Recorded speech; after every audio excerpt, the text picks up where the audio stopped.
everyone, welcome back to Marley Makeup. So in this video today we're going to talk about foundation. Now foundation is definitely the one thing that I do get asked about the most, and I think it's safe to say it is the one product in your kit that you're going to need to journey with until you discover your perfect match. So today I'm going to help you on that journey of discovery. Firstly, you need to know what skin type you are, and you need to have a very good skincare regime that complements your skin type. If you're somebody who's got sensitive skin or problematic skin, I do recommend you go see a specialist. Foundation is not meant to cover up our problems. It's also not meant to be our second skin, but it's rather meant to enhance what we already have. Your second step is going to be to decide on what cover you would like. Do you like something that is sheer, that you can still see your own skin coming through? Do you prefer something that's a medium cover? Do you prefer something that is a full cover? Then your third step is going to be to decide what finish you want. Would you like your foundation to look glowy and radiant? Do you prefer something that is a semi-matte? Maybe you prefer a foundation that is a matte foundation. Then you take all of this information, go to your favorite and trusted beauty counter, go tell them what your skin type is, what coverage you would like, and what finish you would like your foundation to have. Then let them recommend 2 or 3 foundations that they feel will suit you best. Get testers.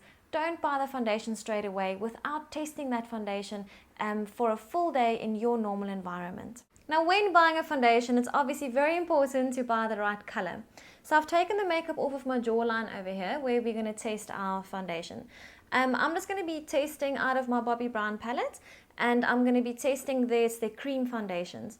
So what I recommend you do is you pick 3 colors that you think closest match your skin.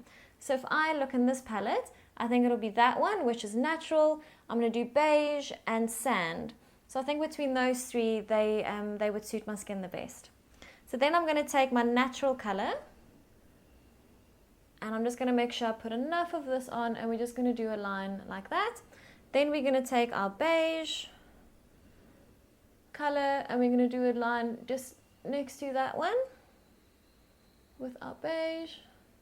And then we're going to do our sand color, which we chose, which is that one. And we're just going to do that. Now, if you have a look, this is my natural, my beige, and my sand. Now, your foundation color must always match your color on your chest, not on your face. If you wear sunscreen, I wear sunscreen, so my face is always lighter than my body. So if you have a look at my chest color, and you have a look at my foundation, for me, I think it's my beige, and that's going to be the color that I'm going to buy. So I'm going to blend this beige into my skin, and you can see that it blends into my skin very, very well, and it matches the color that's on my chest. When doing a color test for your foundation, never ever test it on your hands. Always do it on your jawline, as this is the most accurate match. When it comes to choosing which type of foundation to go for, we are absolutely spoiled for choice. We have everything from liquid foundations to cream foundations, powder, mineral powders, we've got tinted moisturizers, mousse foundations, cream to powder foundations, so much to choose from. And it all comes down to those 3 steps: knowing what your skin type is, what cover you would like, and what finish you would like, and that would point you in the right direction. I also recommend doing some research and then definitely testing the products. Now, once you've discovered your perfect match, you're going to need to know how to apply it. Your fingers definitely work wonders with liquid and cream foundations, so try using your fingers first before you get stuck and confused with a brush. Then we have our sponges. These sponges are very, very popular. The firmer sponges will definitely give you more cover. If you wet the sponge, it does make it a bit softer, and you can apply your cream and liquid foundations a bit easier. It helps it to blend a bit easier.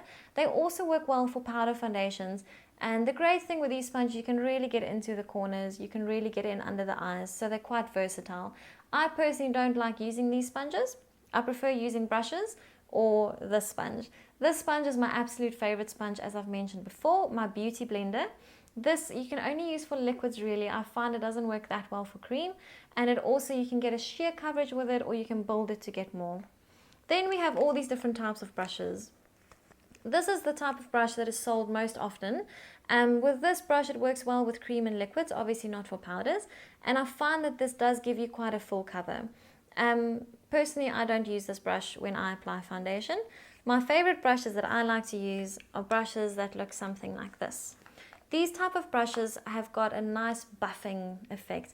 They're firm, their hairs all stand together, they're not very fluffy.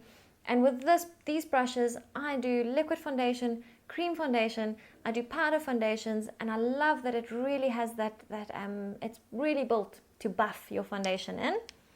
Then we have these different brushes which you can use for your powder foundations, which are just a bit more fluffier. These brushes will give you less coverage than these will.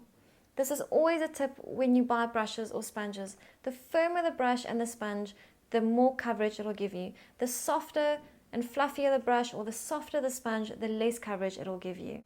Kabuki brushes are really great for powder products. They're also really nice and firm, so you can buff it and press the products into your skin. Now, when applying your foundation, whether you're using a brush or a sponge, you always start from the center of your face and you move outwards, making sure that you blend it into the hairline, down onto the neck, that we don't have a tight line on the jaw. I hope this video helped you on your journey to discovering your perfect match foundation. Thank you so much for watching. Please subscribe if you enjoyed this video, and I'll see you guys soon.